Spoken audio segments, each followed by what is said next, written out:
Hello,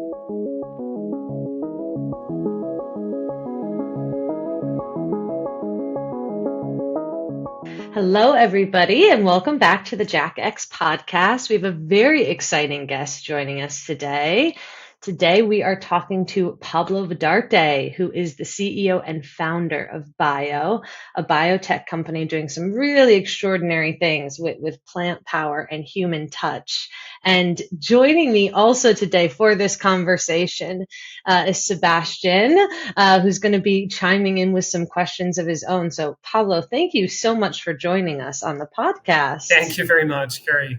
And could you just start off? We would love to hear a little bit more about, I start off saying, Bioo is a biotech company doing extraordinary things with plant power and human touch. But please, in your own words, can you talk to us a little bit about what Bioo does and your role that you play there?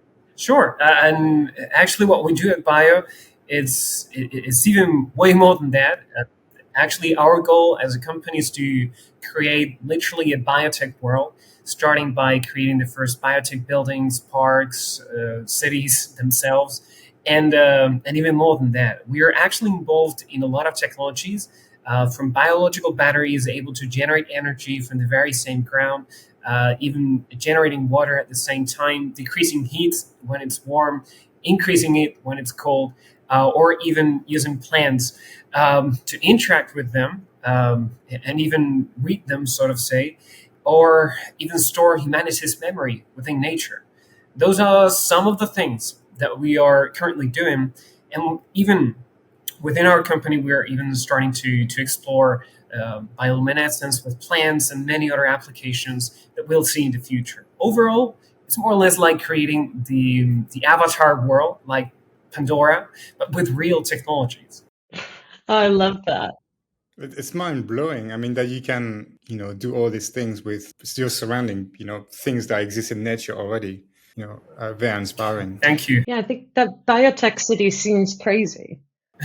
Totally. And actually, what we want to do is that every single thing that was in our imagination could now become something real, and even do things that were not even expected. I mean, I funded this company mainly because I wanted to align the next project that I was going to do with the next technological revolution. I was convinced it was going to be the biotech revolution. And now we even do music out of plants. We even build a mixing board in Ibiza, for example, with plants that was played by David Guetta. And right now we are doing tens of thousands of square meters of green land, where we are actually doing, the applications that I mentioned of generating energy, of generating water without harming any living being in the process, and making one of the greatest excuses in the green field or in the green sector, which is actually creating the first parks, gardens, green areas that are actually economically efficient. We return the investment from any green area, and that's something that has never happened before, actually. Well, I mean, how do you start this? What kind of skill set do you require to even tackle, one of these subjects? Where do you start? How do you approach the problem? Well, actually, it's pretty funny because you kind of nailed it. Basically, we started Bioo because of the most stereotypical story. I woke up at 3 a.m. in the middle of the night, and I said, "Hey, that's so fucking cool that I need to do it." And the idea was precisely that, to create a biotech world. I've been doing other projects before related with external combustion engines, AI, or even geolocalizers and things like that. Those were my previous companies. But I wanted to do something that could really and literally create a symbiosis between nature and technology. The first application was actually the biological batteries that I mentioned. They are basically like panels that we place below the ground, and they use microorganisms to eat organic matter, which is what they do in nature, and liberate electrons in the process, and also hydrogen and a few other things. But overall, what I saw in that dream was literally a world, another kind of world that was really green, And going out a little bit of the town where that I was dreaming, I saw some people that were actually taking off a part of the ground of the agricultural fields, and I saw some wires. They were actually generating energy out of the ground itself, out of nature itself. And that's when I woke up and I started creating a team from scratch. It was really funny the first day because I went to some of my colleagues after 2 weeks of research by my own in my own cave, and they laughed at me. But I told them, no, it's actually real. I think that we can actually generate energy out of the ground itself, out of nature itself, out of life. And they loved the idea after I showed them everything. And we started creating a prototype. I started creating a team from scratch of, engineers, nanotechs, biologists, biotechnologists from universities, companies, etc. And after a whole year of prototype after prototype, I founded Bio. That was in 2014 and 2015 when I founded it, and it's been a lot of years since then, and a lot of new technologies actually that we've been developing. Yeah, it's really incredible the way that you talk about it. I mean, to be honest, Pablo, a lot of it sounds like a fantasy, doesn't it?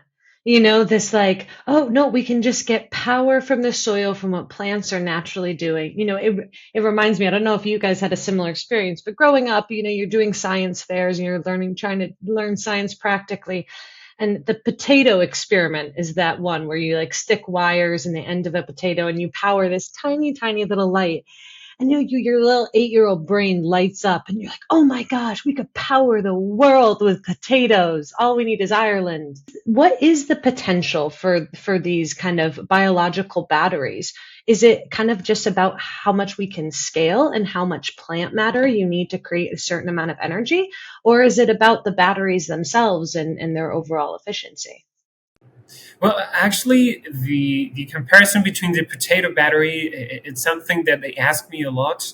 It wasn't actually your question, but I'm going to answer that first. Bear in mind that you can actually make a battery out of mostly anything. It could be an apple, a lemon, or a potato. But actually, if you do it the standard way, which is how they teach you in school, actually you're not really using the potato for anything but the medium through which the electricity is flowing. But actually, what is generating the energy is the difference between the electrodes that you actually stick in the potato.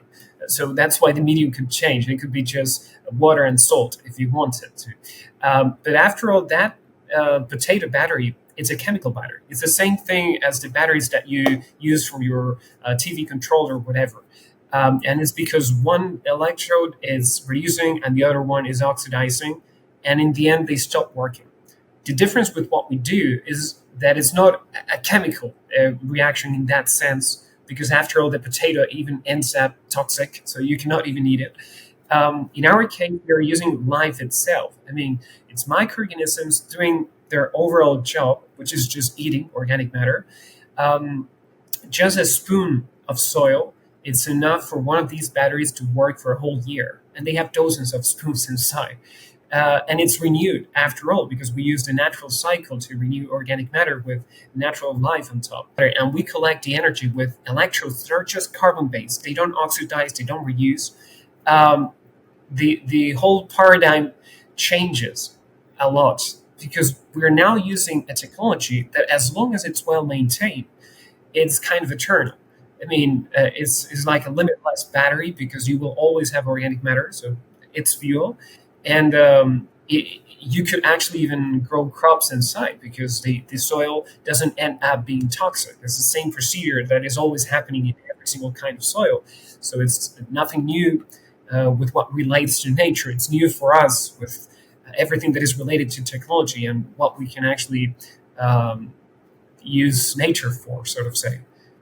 Do you need like a specific type of soil, and what kind of like environments do you need to keep them healthy? So if it's a microorganism, I guess they could live and die. So what's the environment for them to blossom and keep on going, I guess? Well, actually, the interesting part of it is that it's basically a panel. It's like a 40 by 40 centimeters panel and 25 centimeters deep.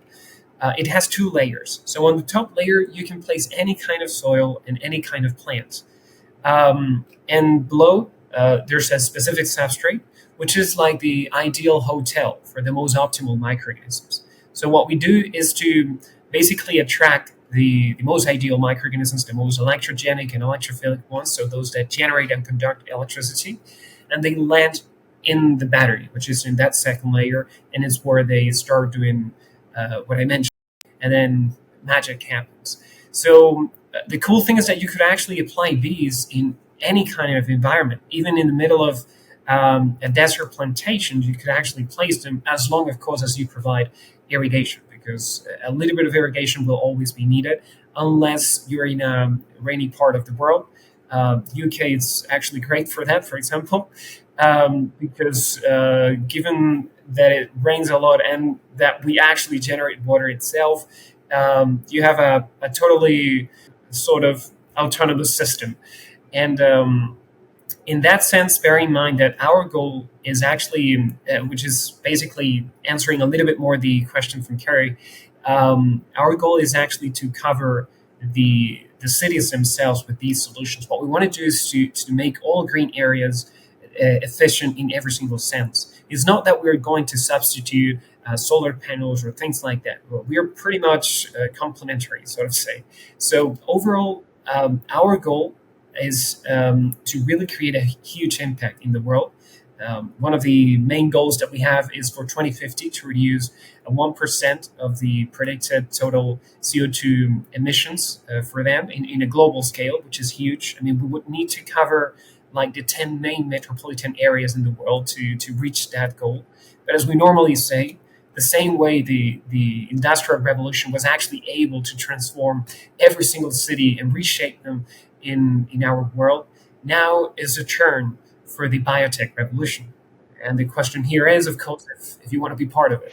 It's so interesting, especially Pablo, when we talk about, using public green spaces. In order to do this, just practically, we don't have to go into this in too much detail, but would that require kind of just implementing these things? And when I say implement, I mean embedding them. So digging up area, putting the batteries, the biological batteries into the ground in order to kind of start this process. Is that kind of what it takes, or are there different ways to implement it? There are many ways to implement them. Right now, we are even placing them in ceilings indoors, so not just outdoors. There are many, many ways in which you can actually place them. Sometimes when we place them with ceilings indoors, we place like hanging plants. So what you see are literally plants coming from above you. Sometimes we place them on roofs. Some other times we place them on a garden. And normally, when you place them on a garden, you have like two alternatives. One is to dig and place the panels below. Another way is to just place the panels above and surround them with a wall of just 25 centimeters height, which is not that much. In other moments, we've even actually tried to, actually achieved placing them in urban furniture. We even have benches where you can lay down and charge your phone plugged to nature itself. The applications are kind of limitless in that sense. And the more we advance with this technology, the more applications you'll see after all.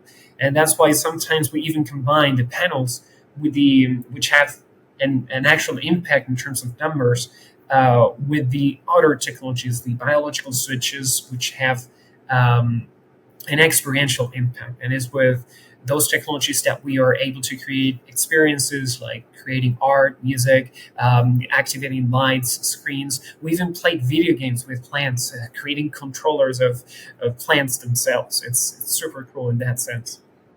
I find the biological switch is a really interesting direction that you guys have gone in for a couple reasons. But I think the biggest one is that it's obviously naturally experiential, using plants' biological matter to kind of turn things on and off, or to activate, something.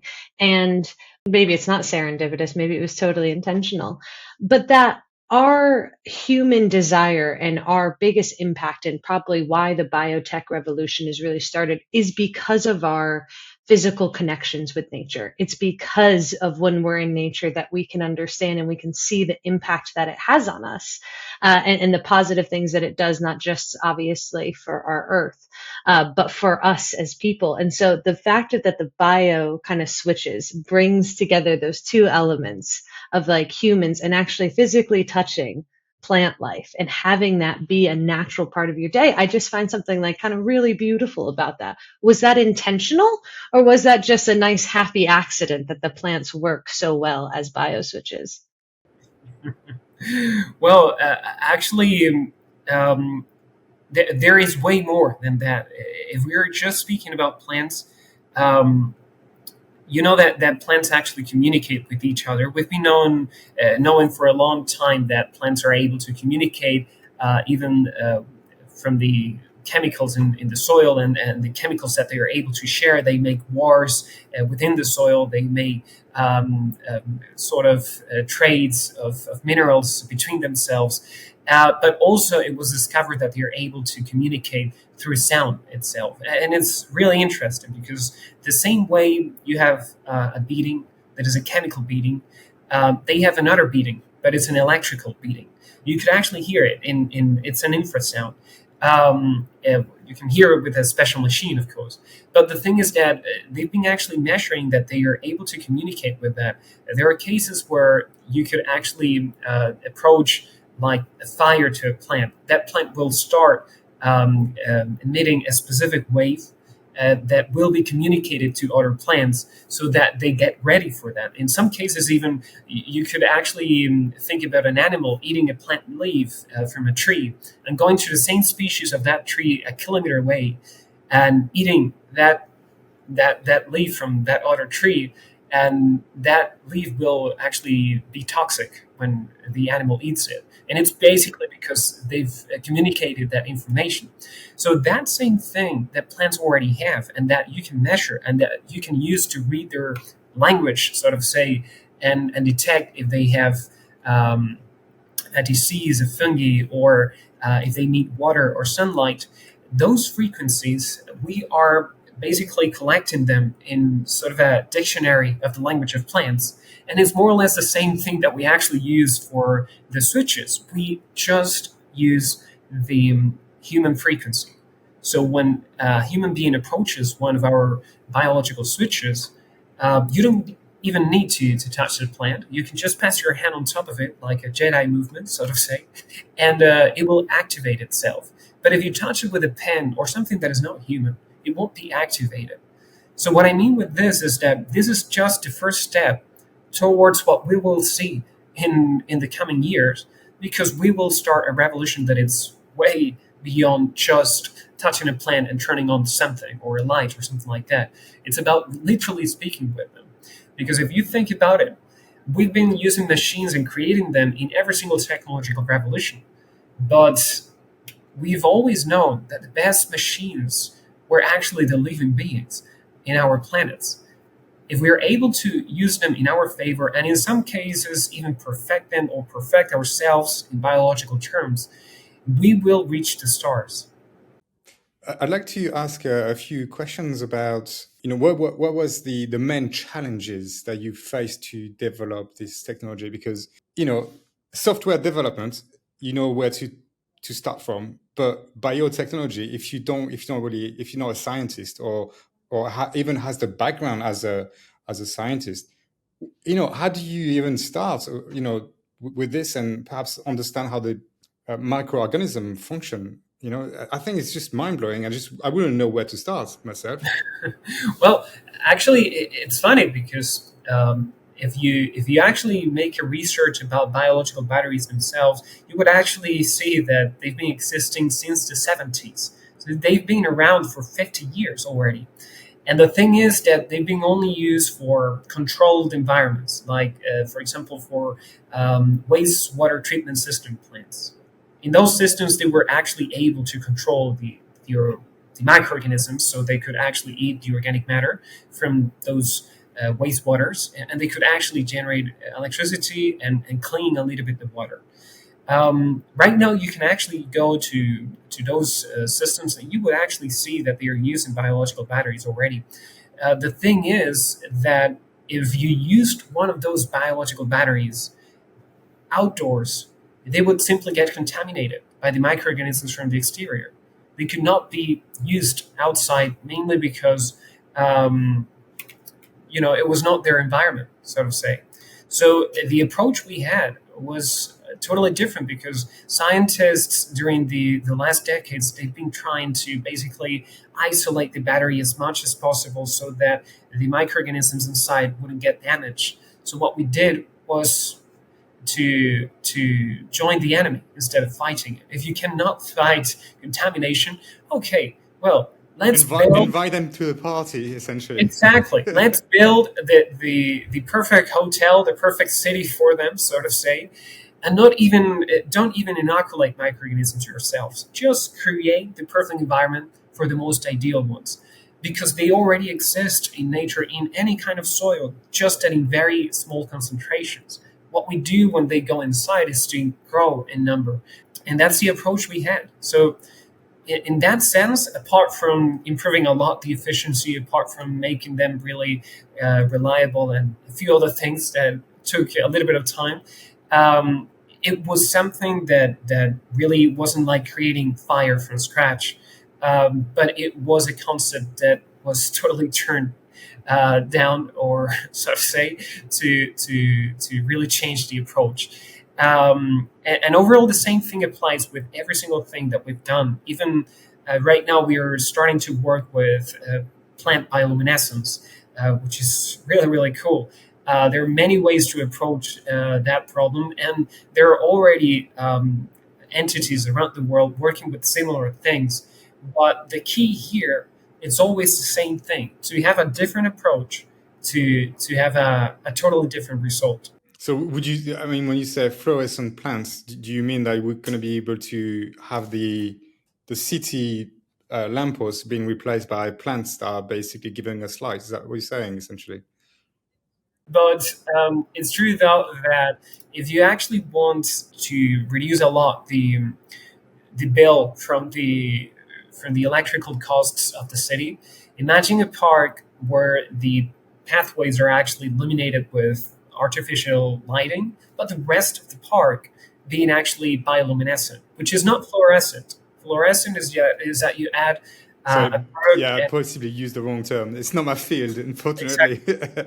It could be, by the way, it could be a part of the road. I mean, in the first case, we could actually be adding like fluorescent biocompatible compounds that could be actually able to grow with the plant and not damage it. Mainly because in places like in Europe, you cannot actually genetically modify a plant that easily. At least only corn is allowed right now, which is a little bit weird. So that's why it's one of the things that we'll need to be revised after really going ahead with bigger things. But in many other countries, things like this could be already applied.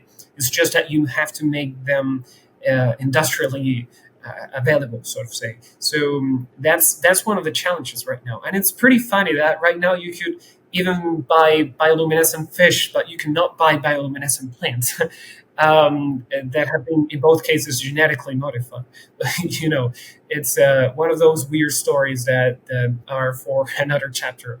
That make me think about something, which is there like a downside to creating like those microorganisms that you have developed and little world essentially? They're fine perhaps when they are a small number of them, but if you have loads of them around the world, could there be a negative impact? Like, because if you have one car around the world, that's fine, but you've got like billions of cars running and releasing pollutions in the air, then it's a problem. So I'm just thinking, could there be a downside to this new type of batteries? Actually, the cool thing about our batteries, or any product that we currently have available on the market, is that they don't require at all any kind of genetically modified organism. We don't do that at all. It's something that if we do it, it's just under lab conditions. But every single product we have just uses nature as it is. Even our batteries, when we place them, as I said, it's just a hotel to attract pre-existing microorganisms from that environment. So even if we create a huge concentration of those microorganisms inside the battery, even if they went out, they would just decrease in numbers in seconds. So it's not really a problem, and they don't even go out because outside is not that ideal as inside. So the nature actually is able to regulate itself very easily, and that's why we don't like to touch it that much. So if we are speaking about genetically modified organisms, I wouldn't do microorganisms for now because it's tough and it's very difficult to manage.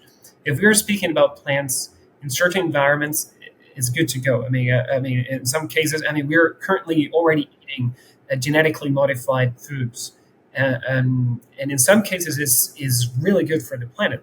In other cases, it implies a potential danger, but it's as any other thing. I mean, you have to analyze it first. You have to see the real risks that it has, and if it has known, well, then you can eat it. Then you can actually plant it. But that's the same approach that any serious company actually has. It's not saying no to those technologies. It's saying yes, but with a fair control, which is more or less what we should be doing with AI and many other applications Well, right it now. seems like also, Pablo, going back to a point you made a little while ago about instead of trying to fight the contamination of actually look how the system works and then, how can we possibly create a structure that benefits from the way it naturally works? Exactly. Pre-existing Yeah. natural things, because actually contamination is pretty natural overall. Yeah, you can't stop that.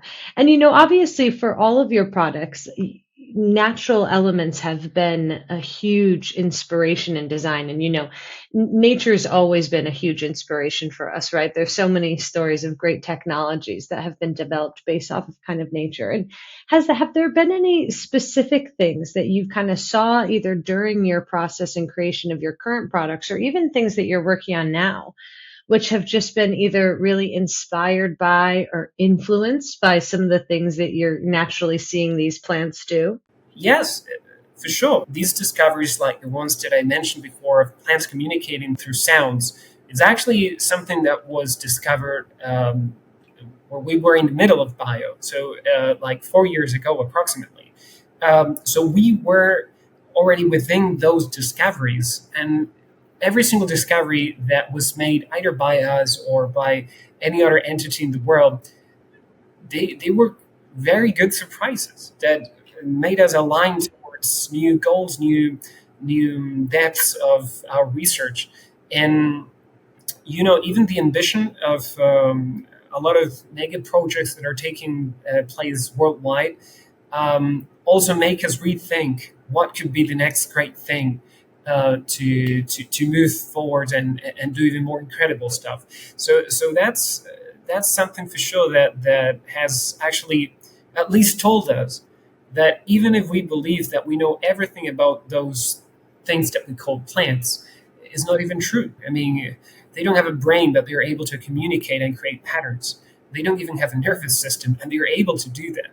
So they're even more extraordinary than us in many ways. They've had a lot of, I mean, way more years of evolution that we've had.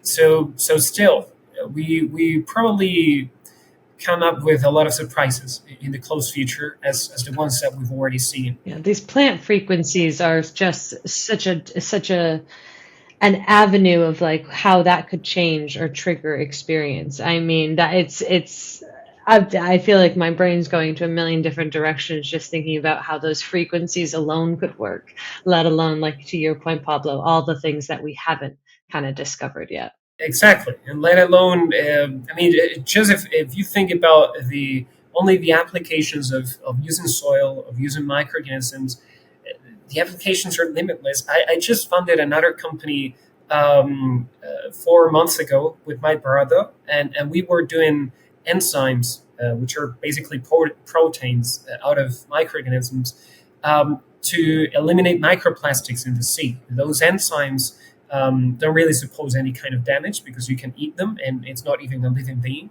And they could eliminate all the microplastics that we are currently throwing to the sea and even eating and having in our blood. So, and that's just one example. Bio is another example. So imagine what we are going to see in the following 10 years when these things that are already happening worldwide become something popular. Can I ask you something perhaps a bit more technical about those batteries? Practically, how can I make use of them? Does it work on like demands? Can I just plug my, I don't know, my computer to it? And how many would I need to plug a computer and charge my computer? It would be good to understand, practically how does this work? Yeah, so bear in mind that in every single case where we've applied them only for B2B projects. I mean, to companies or big projects in general. But even when they've been residential projects, it's because it wasn't one client with one home, but hundreds or thousands of homes at the same time. Um, what I mean with that by that is that we actually place the panels like if we were placing a green roof or a solar panel system. And basically, they are placed there. They generate energy. The energy is collected, and then you can connect it to whatever you want to the grid or any other thing, or just to light points, which is what we commonly do actually. But what I mean by this is that it's not that we have biological batteries that you could now buy and place it at home and charge something. It's that it has to be a specific project for that. And that's why we focus on the largest ones. What we do have for home use, though, is our lifestyle line. It's a line where we have products for, for anything regarding your home. The main product that we launched was actually called Biolux, and it's basically a plant pot that works as a biological switch. This one is not a biological battery because it would need a bigger space, but it's really cool because you could place it close to your bed. So that the first thing that lights up your day is a touch of nature. I mean, you touch the plant of that plant pot, and it self-illuminates. So it could literally become your bed light or lamp if you wanted to.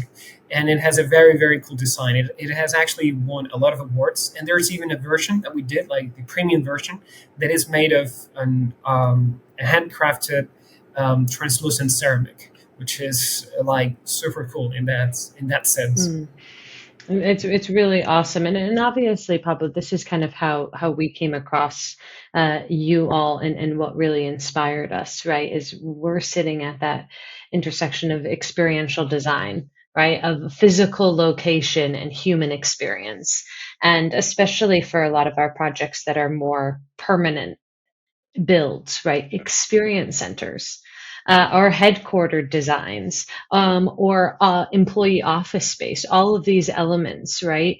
Showrooms, things where people are actually spending time, but more importantly, that you're trying to create an atmosphere for, you're trying to create a really pertinent experience for. And on top of that, we have this global push across the board for to be using more sustainable practices, more sustainable materials, to be meeting standards of, yes, offsetting carbon, creating energy, all of these elements, which I think is why it kind of sparked so many ideas with those of us who kind of came across your company. What are your thoughts as you start to look at, like, how these could be implemented? Not just in consumer homes, but, the more places that it could be used just for more impact. What are the spaces that you're imagining next? Well, fortunately, we don't really have to imagine that much because it's already happening. We've worked transforming hotels, hospitals, office buildings, residential spaces, even shops. We've already worked with Dockers, with Levi's, with Adidas, with BMW, and it's really cool. We've applied a lot of applications from the experiential technologies to the actual technologies that create a direct impact, and it's been really astonishing. And normally I tell the story of how it is. How is a day in the biotech city? And you could imagine it a little bit how I was mentioning before. I mean, waking up from your bed.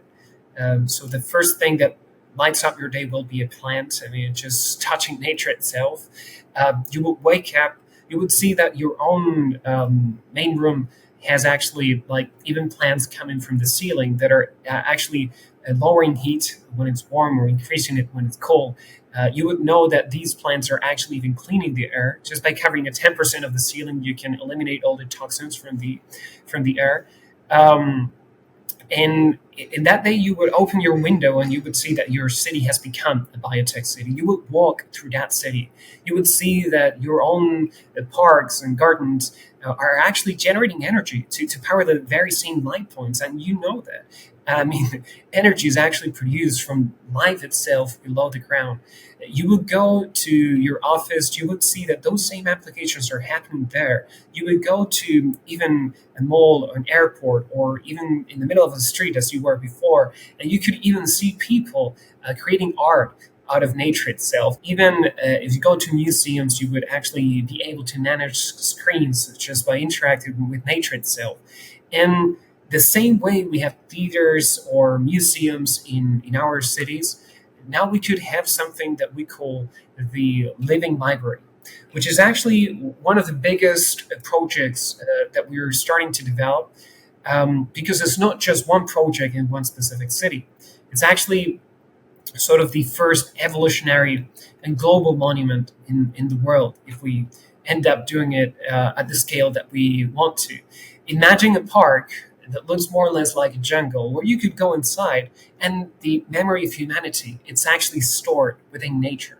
So that you could actually go there, touch a plant, and hear voice messages of people that wanted to leave a footprint for present and future generations. We could have the whole story of the human civilization stored in nature in a monument that is basically a global network around the world that is actually helping us actually store that memory depending on nature and nature depending on us to take care of it. So it's a very beautiful concept that transcends the classical thinking of the industrial city. And that's the kind of approach that we want to give to the new city of the future. And of course, we could combine all of these technologies together, not just placing one application in every single space, but combining them all. This is the kind of future that we envision. It's the kind of city I want to live in too. Yeah, me Yeah, I don't know too. about I'd be fine with a biotech version of London. Sure. It sounds Yeah. like the city of Avatar. To be fair, I wouldn't mind living in Avatar. Yeah, exactly. In the very same, well, in the middle of the first industrial revolutions, we had a London that was covered of chimneys and smoke. Now we could replace that smoke with the top of trees coming from that city. After all, it's that kind of approach that one that we have to have, and we're not just going to see it in biotech solutions for our cities. We're going to see it to clean our rivers, to clean ourselves, to even enhance the lifetime that our bodies have themselves, or even to recover species. One of our headquarters, where we recreate different environments like desert, dunes, saline, Mediterranean, forest environments. And it's a really cool space. Anyone can visit it. It's actually in the middle of Ibiza, by the way, surrounded by mountains. This is a very cool space. And actually, what we're doing there is not just to test our technologies in those environments. We are even restoring nature itself. We are recovering species, and some of those species were actually believed extinct. And that's the same example that we have to bring to the rest of the world to recover nature without abandoning progress. Absolutely. And I think that that's, the future that when we look for what we're trying to create and what we're striving for. I think that that's the optimistic role that we're hoping to hit, right? Or that kind of intersection of let's not be ruled by the technology. Let us use the technology to educate us and to help harness the natural workings of our amazing, amazing world. Exactly.